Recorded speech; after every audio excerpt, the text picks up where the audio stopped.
প্রিয় ছাত্রছাত্রীরা, দ্বাদশ শ্রেণীর বাংলা ক্লাসে তোমাদের সকলকে স্বাগত জানাই।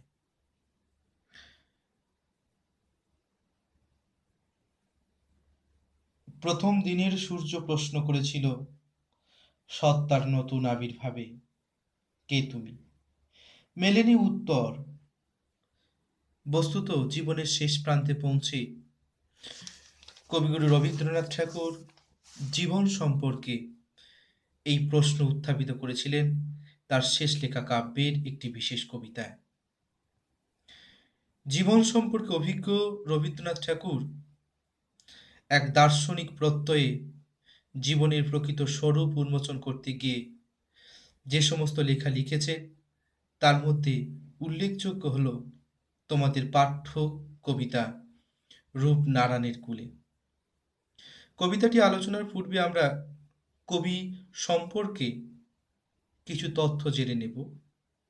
আমরা সকলেই জানি সমগ্র বাংলা সাহিত্য তথা বিশ্ব সাহিত্যে রবীন্দ্রনাথ ঠাকুর একজন খ্যাতিমান ও প্রসিদ্ধ লেখক ব্যক্তিত্ব।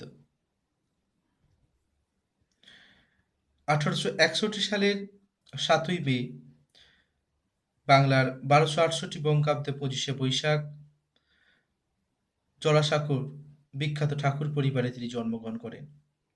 পিতার নাম মহর্ষি দেবেন্দ্রনাথ ঠাকুর, মাতা সারদা দেবী। অতি অল্প বয়সেই ঠাকুরবাড়ি সংস্কৃতির পরিমণ্ডলে বেড়ে ওঠা রবীন্দ্রনাথ সাহিত্যের প্রতি অনুরাগ দেখিয়েছিলেন। মাত্র 13 বছর 8 মাস বয়সে তিনি প্রথম কবিতা প্রকাশ করেন হিন্দু মেলার উপহার। এরপর জীবন অভিজ্ঞতায় প্রাজ্ঞ রবীন্দ্রনাথ একের পর এক তার সৃষ্টি, তার রচনা করতে থাকেন। তার রচনা সৃষ্টির মধ্যে উল্লেখযোগ্য কাব্যগ্রন্থগুলি হল মানসী, সোনারতরী, চিত্রা, বলাকা, পূরবী, মহুয়া, আকাশপ্রদীপ, নবজাতক, রোগসজ্জা, আরোগ্য ইত্যাদি। উল্লেখযোগ্য উপন্যাসগুলির মধ্যে নৌকাডুবি, গোড়া, যোগাযোগ, ঘরে বাইরে, চতুরঙ্গ, চার অধ্যায়, শেষের কবিতা প্রভৃতি উল্লেখযোগ্য। তার উল্লেখযোগ্য নাটকের মধ্যে আছে রাজা ও রানী, বিসর্জন, রাজা, ডাকঘর, মালিনী, রক্তকরবী, অরূপরতন প্রভৃতি উল্লেখযোগ্য। এছাড়া অসংখ্য প্রবন্ধ, নৃত্যনাট্য, গল্প, চিঠিপত্র, স্মৃতিকথা প্রভৃতি তিনি অসামান্য দক্ষতায় লিখে গেছেন।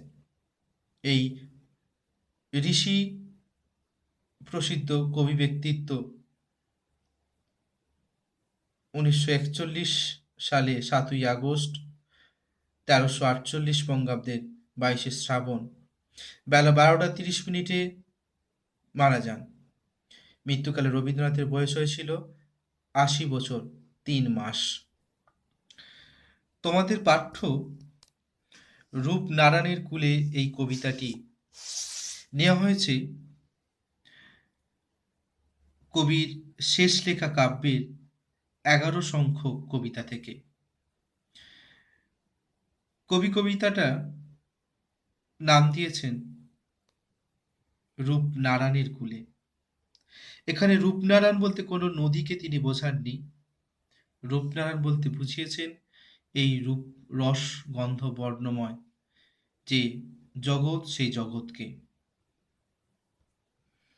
কবিতাটির বিষয়ের দিকে দৃষ্টি আকর্ষণ করলে আমরা দেখতে পাই কবি রূপনারায়ণের কূলে অর্থাৎ এই রূপময় পৃথিবীতে জীবনের অন্তিম মুহূর্তে জেগে উঠেছেন। জগৎ যে স্বপ্ন নয় তা তিনি উপলব্ধি করেছেন। রক্তের অক্ষরে অর্থাৎ আঘাতে, সংঘাতে কিংবা বেদনায় তিনি নিজের প্রকৃত সত্তাকে চিনতে পেরেছেন। বাস্তব জগতে দুঃখ এবং যন্ত্রণার মধ্য দিয়েই প্রকৃত জীবনকে খুঁজে পাওয়া যায়। এই জীবনই আমাদের সত্যের মুখোমুখি দাঁড় করিয়ে দেয়। এই সত্য কঠিন, কারণ তা আঘাত, বেদনা এবং রক্ত ঝরার মধ্য দিয়ে উপলব্ধি করা যায়। তবুও সেই কঠিনকেই কবি ভালোবেসেছেন। তার দৃঢ় বিশ্বাস, যথার্থ সত্য কখনো কাউকে বঞ্চনা করে না। এই জীবন হলো আমৃত্যু দুঃখের তপস্যা। তাই সত্যে দারুণ মূল্য লাভ করবার জন্য এবং মৃত্যুতে জীবনের সব দেনা শোধ করে দেওয়ার জন্যই কবি নিজেকে প্রতিজ্ঞাবদ্ধ করেছেন। এবার কবিতাটির লাইন ধরে আমরা এর অন্তর্নিহিত বিষয়টি বোঝার চেষ্টা করব। কবি প্রথম লাইনে বলছেন, রূপ নারায়ণের কূলে জেগে উঠিলাম, জানিলাম এ জগৎ স্বপ্ন নয়। রূপ নারায়ণের কূলে অর্থাৎ কবি রূপ রস গন্ধ বর্ণময় এই পৃথিবীর প্রান্তে একাকী দাঁড়িয়ে যেন একাকী নিঃসঙ্গ জীবনের অন্তিম মানে উপলব্ধি করতে চেয়েছেন। তাই রূপনারায়ণের কূলে জেগে উঠিলাম বলতে কবি বুঝিয়েছেন যে এই রূপ রস গন্ধ বর্ণময় পৃথিবীতে কবি নিজেকে নতুন করে চিনতে শিখেছেন, নিজেকে নতুন করে বুঝতে শিখেছেন, আত্ম উপলব্ধি করতে শিখেছেন। তাই কবি বলছেন, রূপ নারায়ণের কূলে জেগে উঠিলাম, জানিলাম এ জগৎ স্বপ্ন নয়। যে কবি কি জানলেন? না কবি জানলেন যে এই জগৎ স্বপ্ন নয়। তাহলে কি? না চরম বাস্তব। যে এতদিন ধরে কবি যে স্বপ্নের জগতে, যে অলীক মায়ার জগতে তার কাব্য সাধনা করে এসেছেন, সেই জগৎ কবির কাছে একটা কুহকের মতো, একটা মায়ার আবরণের মতো ছিল। সেই আবরণ ভেদ করে যখন কবি নিজেকে চিনতে পারলেন, তখন দেখলেন যে এ জগৎ স্বপ্ন নয়। তারপরে বলছেন, রক্তের অক্ষরে দেখিলাম আপনার রূপ। রক্তের অক্ষরে দেখিলাম আপনার রূপ। রক্তের অক্ষর বলতে কবি বুঝিয়েছেন যে এই দ্বন্দ্ব সংঘাতময় এই যে বিশ্ব, বলা বাহুল্য ব্যক্তিগত জীবনে রবীন্দ্রনাথ যে মৃত্যুর সীমাহীনতা দেখেছেন, সেই মৃত্যুর মধ্য দিয়ে যে উপলব্ধি করতে শিখেছেন, যে কষ্ট দুঃখ যন্ত্রণা পেয়েছেন, তাকে এখানে রক্তের অক্ষর হিসাবে তুলে ধরেছেন। তো রক্তের অক্ষরে দেখিলাম আপনার রূপ, চিনিলাম আপনারে। কবি নিজেকে চিনলেন কিরকম?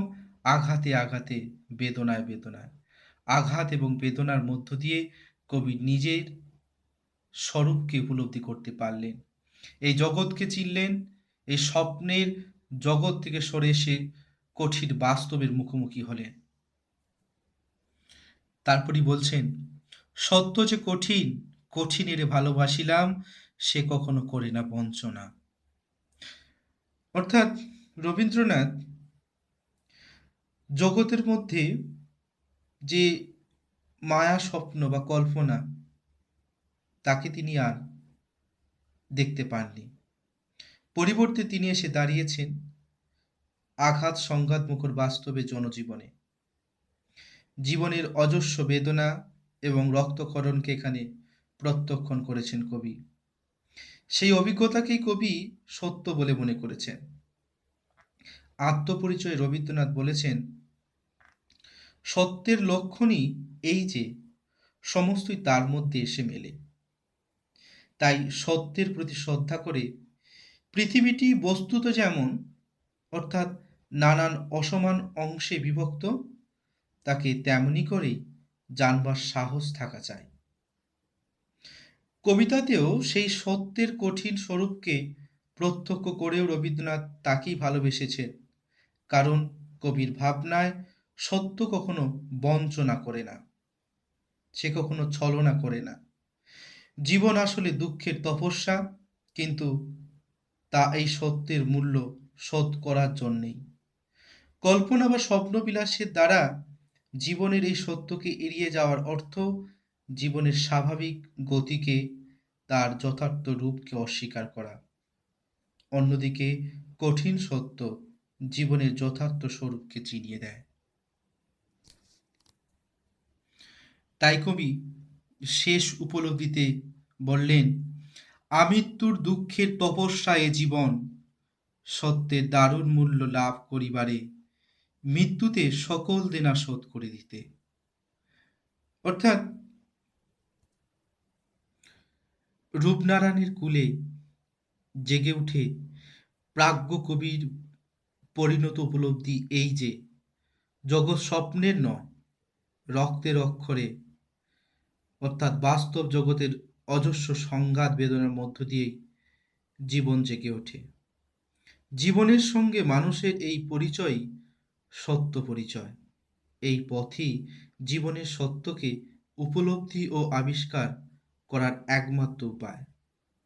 রানীচন্দ্রকে এই কবিতার লেখার প্রেক্ষাপট হিসাবে রবীন্দ্রনাথ বলেছিলেন, সত্য কঠিন, অনেক দুঃখ দাবি নিয়ে আসে, স্বপ্নেও তা তো থাকে না, কিন্তু তবু আমরা সেই কঠিনকেই ভালোবাসি। কবির কথায় এই কঠিনের জন্যই সবসময় দুঃসহ কাজ করতে আমরা তৈরি থাকি। আঘাত ও বেদনাকে সহ্য করেও সত্যের দিকে এগিয়ে চলাই জীবনের যথার্থ ধর্ম। সত্যকে পাওয়ার জন্য মানুষের কঠিন সাধনা, দুঃখের তপস্যা আসলে সত্যের দারুণ মূল্যকে শোধ করে দেওয়ার জন্যই।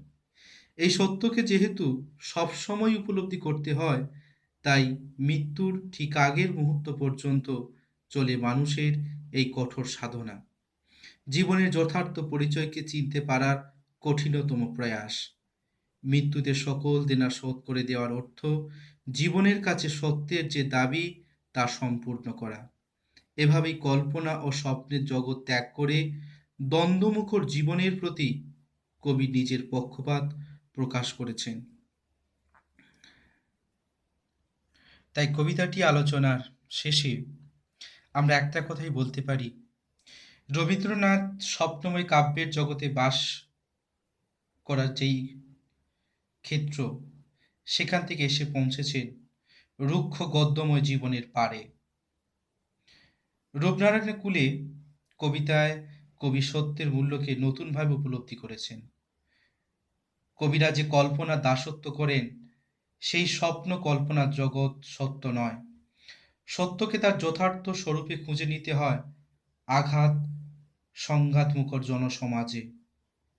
তাই এই রূপময় বিশ্বের প্রকৃত রূপ কবি খুঁজতে চেয়েছেন দ্বন্দ্ব, সংঘাত, বেদনা, রক্তাক্ত প্রভৃতির মধ্য দিয়ে। জীবনের